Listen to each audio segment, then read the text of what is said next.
Hello everyone. So let us discuss another video of integral and non-integral accounting system.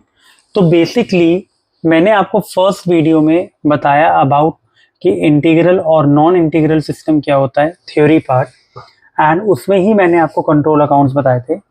अगर आप इस video पे direct आए हैं तो मैंने इससे पहले वाली वीडियो में जैसे यहाँ पर नॉन इंटीग्रल सिस्टम्स लिखा हुआ है, मैंने वहाँ पर आपको इंटीग्रल सिस्टम एक्सप्लेन किया हुआ है. अगर आप वो वाली वीडियो देखने के बाद इस वीडियो को देखेंगे तो आपको बेटर अंडरस्टैंडिंग होगी. बट ये वाली वीडियो जो है कंपैरेटिवली इंटीग्रल सिस्टम से सिंपल होती है, तो इसलिए जनरली मैं ये प्रेफर करता हूँ कि स्टूडेंट्स पहले इंटीग्रल सिस्टम वॉच करें, क्योंकि वहाँ से कुछ हमें टर्मिनोलॉजीज मिलती हैं जो हमारे यहाँ बहुत काम की आएंगी. क्योंकि इस वाली नॉन इंटीग्रल सिस्टम सिंपल क्यों है, क्योंकि वहाँ पर हमने बहुत सारे हेड्स पढ़े थे. यहाँ पर ऑलमोस्ट सारे हेड्स हम कॉस्ट लेजर कंट्रोल अकाउंट से पास करेंगे.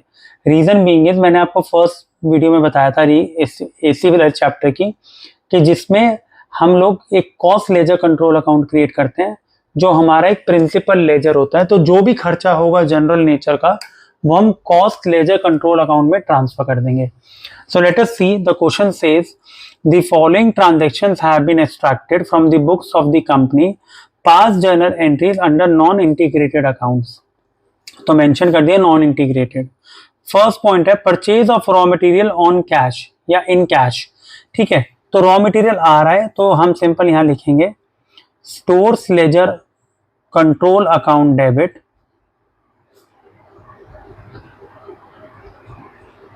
स्टोर लेजर क्यों? Because we are talking about material. Material की सारी ट्रांजेक्शन स्टोर लेजर में जाती हैं.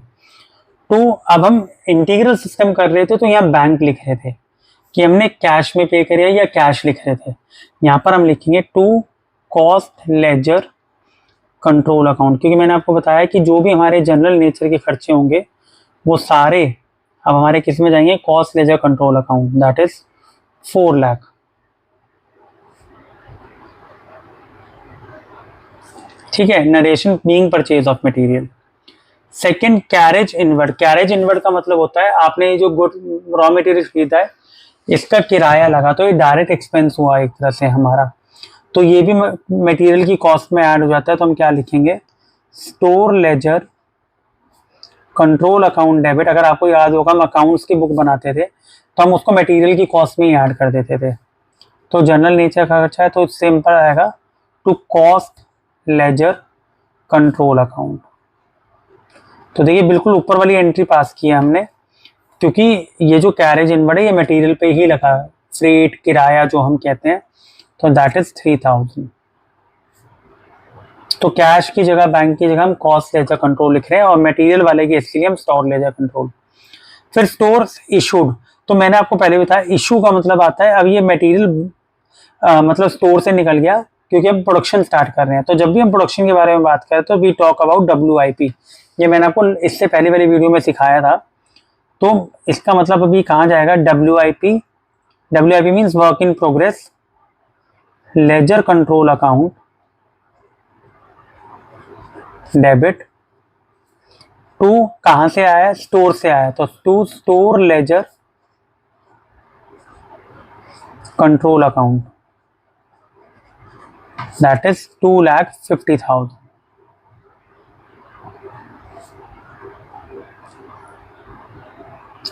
Then comes productive wages paid. Wages pay किए हैं तो ये कौन से हेड में जाएगा, नाम यही आ जाएगा जो हमने पे किया है, बस आगे लेजर कंट्रोल लग जाएगा या सिंपल कंट्रोल लिख लीजिए. तो वेजेस कंट्रोल अकाउंट डेबिट.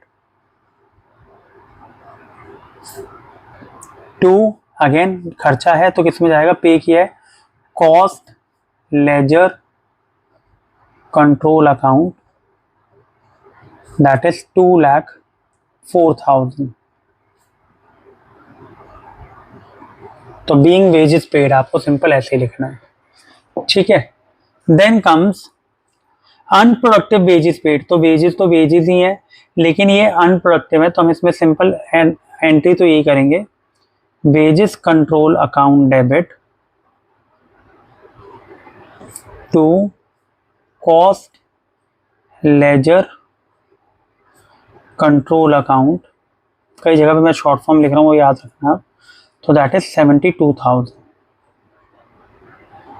तो ये एंट्रीज हमने पास कर दी हैं सारी, ठीक है, अप टू पॉइंट नंबर 5।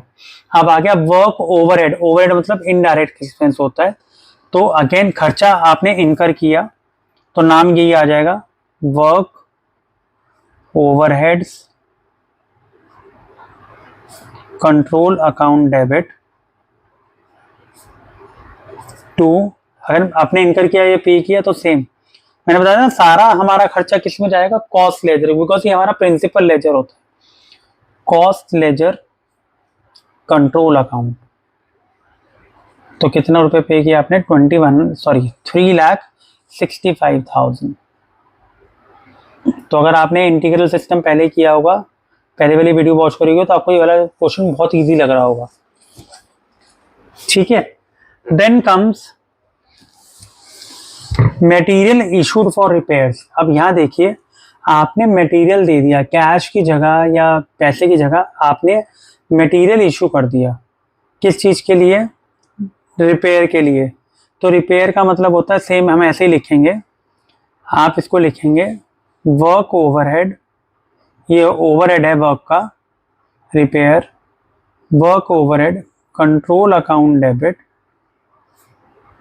तो अब हमने कॉस्ट लेजर, अब हम कॉस्ट लेजर नहीं लिखेंगे, हम क्या लिखेंगे, क्योंकि मटेरियल जा रहा है, मटेरियल आ रहा था तो हम स्टोर लेजर कर रहे थे, जा रहा है तो क्या होगा, टू स्टोर लेजर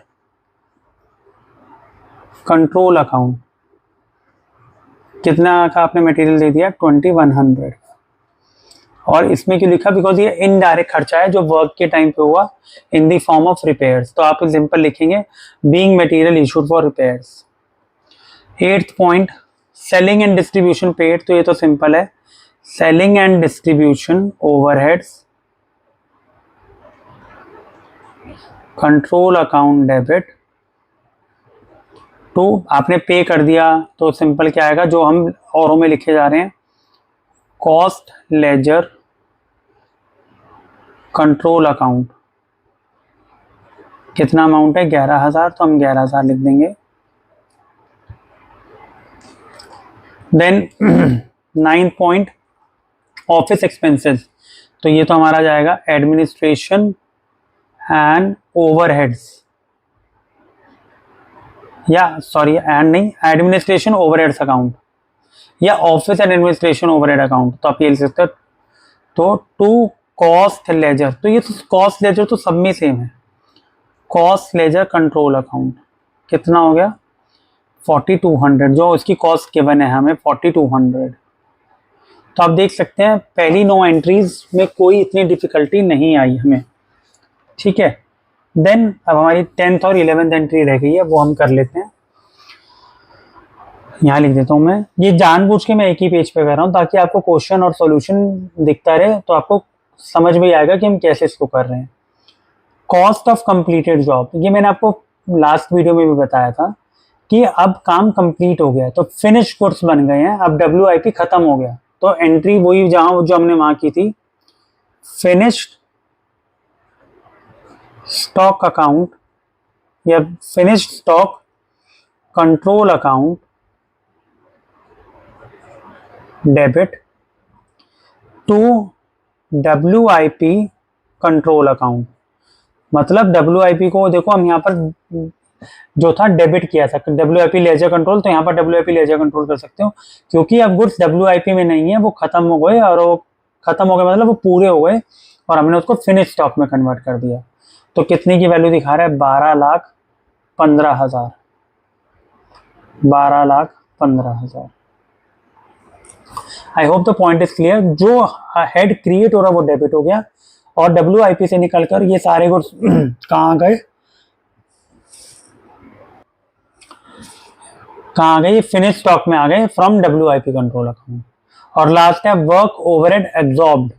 एब्जॉर्ब्ड का मतलब क्या होता है, ये वाली एंट्री आपको थोड़ा सा लर्न करनी पड़ेगी, तो आप यहाँ पर लिखेंगे WIP कंट्रोल अकाउंट डेबिट या लेजर कंट्रोल अकाउंट डेबिट, आप कुछ भी लिख सकते हो। टू वर्क ओवरहेड एब्जॉर्ब कह रहा है ना, तो हम लिखेंगे to work overheads control account. कितना दिया हुआ है, 4,00,000 10,000। भाई वर्क ओवरहेड हमने अब्जॉर्ब करे थे, अब्जॉर्ब किस में कर लिए, WIP में। WIP का मतलब क्या होता है भाई, जब गुड्स बन रहे थे तो ये खर्चे हमने अब्जॉर्प्शन की थी, अब्जॉर्ब किए थे, तो हमने ये लास्ट, ये कायदे से एंट्री ऊपर आनी चाहिए, ठीक है, लेकिन इसमें लास्ट में दी हुई थी तो हमने नीचे एंट्री पास कर दी। सो ये जो बेसिक सिस्टम है ये नॉन इंटीग्रल अकाउंटिंग सिस्टम है। तो इस ये वीडियो में आप देखा आपने कि हमने मटेरियल के लिए स्टोर लेजर, जो हमने सेकंड वीडियो में भी किया था, और जो जनरल नेचर की जितने भी खर्चे हमने पे किए हैं वो सारे हमने कैश बैंक की जगह कॉस्ट लेजर अकाउंट में क्रिएट किए हैं, क्योंकि यही हमारा इसके अंदर एक प्रिंसिपल अकाउंट होता है, लेजर अकाउंट होता है। आपको मैंने फर्स्ट वीडियो से समझा रहा हूँ कि मटेरियल के लिए हम स्टोर लेजर यूज़ करते हैं, जब हम उसको प्रोडक्शन के लिए यूज़ करते हैं तो WIP में डाल देते हैं, ठीक है, और बाकी वेजेस होगा, सेलिंग एंड डिस्ट्रीब्यूशन होगा, तो ये उसी नाम से आएंगे। और एक ये एंट्री होती है जब गुड्स फिनिश गुड्स में कन्वर्ट हो जाते हैं, जो गुड्स मतलब WIP में होते हैं, तो हम उसको फिनिश गुड्स में ट्रांसफर कर देते हैं और WIP को क्रेडिट कर देते हैं। So this is the last video of integral and non integral system, and this is basically you can consider the last chapter of cost accounting. The entire playlist of cost accounting is given in the playlist, और वहाँ पर मैंने और subjects की भी playlist add की हुई है पूरे प्रॉपर फॉर्मेट में, जिसमें बिजनेस स्टैटिस्टिक्स, फाइनेंशियल मैनेजमेंट, जो आप वेरियस सेमेस्टर्स में पढ़ेंगे, तो वो आपके लिए बहुत हेल्पफुल होगा।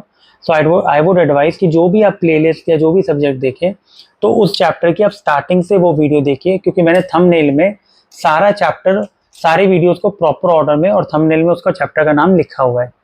Please like and subscribe the channel, and if you like the concept and if you have understood the concept, please comment after watching each video. Thank you so much, and please share with your friends. Thank you.